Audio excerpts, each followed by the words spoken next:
Thưa quý vị, như chúng ta đều đã biết, bộ phim Trường Không Chi Vương đã bị đột ngột hoãn phát hành. Thông báo từ đoàn phim cho biết, bộ phim cần được chỉnh sửa để hoàn thiện hơn. Sau thông báo hoãn phát hành, nhiều thẻ tìm kiếm liên quan đến bộ phim cũng bị xóa bỏ. Ngay khi thông tin này được đưa ra, cư dân mạng xứ Trung đã bàn tán sôi nổi về vấn đề này. Người ta nghi ngờ rằng diễn viên của bộ phim có vấn đề. Một số khác nói rằng do bộ phim đã tiết lộ bí mật quân sự. Không ai biết lý do thực sự đằng sau của việc trì hoãn này là gì. Phim đang có doanh số cao, chiếm 80% tổng doanh thu ngày Quốc khánh. Ngày phát hành cũng sắp đến, bộ phim đang được tuyên truyền trên khắp các mặt trận, tại sao lại bị hoãn phát hành trước giờ vàng? Những yếu tố kiểm duyệt chẳng phải đã được làm rất kỹ rồi sao? Quá nhiều câu hỏi được đặt ra, điều này khiến người hâm mộ Vương Nhất Bắc vô cùng hoang mang. Nhưng trong khi một số tin đồn đang leo thang, thì nhiều tài khoản Weibo bị cấm vĩnh viễn. Trong số đó có nhiều tài khoản chống đối Vương Nhất Bắc.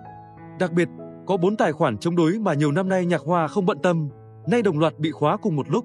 Có vẻ như Nhạc Hoa đã quyết định báo cáo nền tảng, và phía Weibo đã cấm ngôn vĩnh viễn các tài khoản này. Bên cạnh đó, báo cáo của Nhạc Hoa về những tin đồn của Vương Nhất Bắc đã được chuyển cho Bộ Tư pháp và Cục An ninh Công cộng. Sau khi cơ quan công an kết luận những phát hiện của họ sẽ công bố một thông báo chính thức.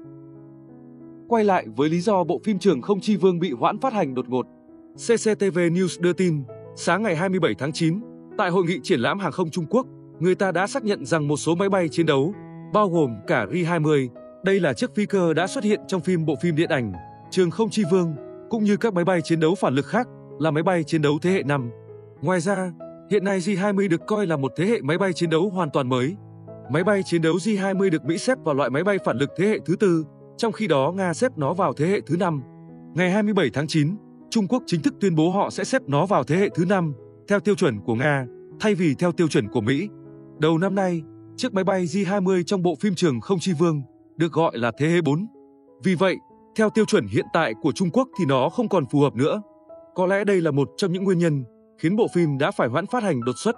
Chiếc máy bay đã xuất hiện trong phim và liên quan đến lời thoại của diễn viên. Nó cần được chỉnh sửa lại thành máy bay chiến đấu thế hệ thứ 5. Điều này có quan trọng không? Điều này rất quan trọng vì nó liên quan đến tính nhất quán và chính xác về chủng loại máy bay cũng như quan điểm chính trị của chính phủ Trung Quốc. Đồng thời như các bạn đã biết, Trung Quốc và Mỹ vốn không đội trời chung. Nếu Mỹ gọi máy bay chiến đấu J-20 là thế hệ thứ 4, còn Nga gọi J-20 là thế hệ thứ 5, thì Trung Quốc quyết định sẽ chung quan điểm với Nga. Đương nhiên, bộ phim Trường Không Chi Vương sẽ phải chỉnh sửa hậu kỳ để đáp ứng tiêu chuẩn về tên gọi chuẩn cho các thế hệ máy bay chiến đấu trong phim. Với Mỹ, máy bay chiến đấu thế hệ thứ 5 có tiêu chuẩn rất cao, chẳng hạn như khả năng siêu thanh, siêu hình, hiệu suất 4S, khả năng siêu động cơ. Trong tương lai, còn có thể bổ sung tính năng máy bay không người lái. Hiện nay, Nga, Mỹ và Trung đều đang tập trung khai phá về lĩnh vực này. Trung Quốc cho rằng Mỹ vẫn có tiếng nói trong định nghĩa về máy bay chiến đấu thế hệ thứ 5.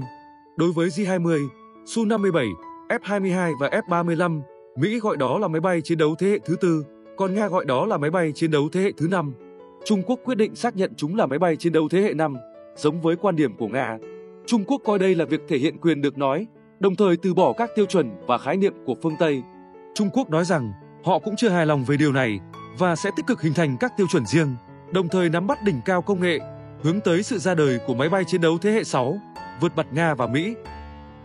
Tóm lại, vì cái sự cạnh tranh quyền được nói của Trung Quốc, nên Trường Không Chi Vương phải hoãn đột ngột và chỉnh sửa hậu kỳ.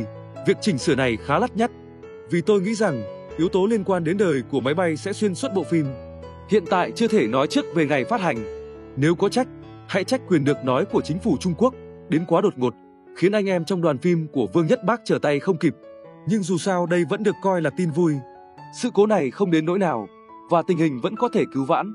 Cảm ơn các bạn đã ghé thăm kênh của Như Mây. Hãy quay lại đây mỗi ngày để cùng chúng tôi cập nhật thêm những tin tức thú vị khác nhé. Xin kính chào tạm biệt quý vị và các bạn.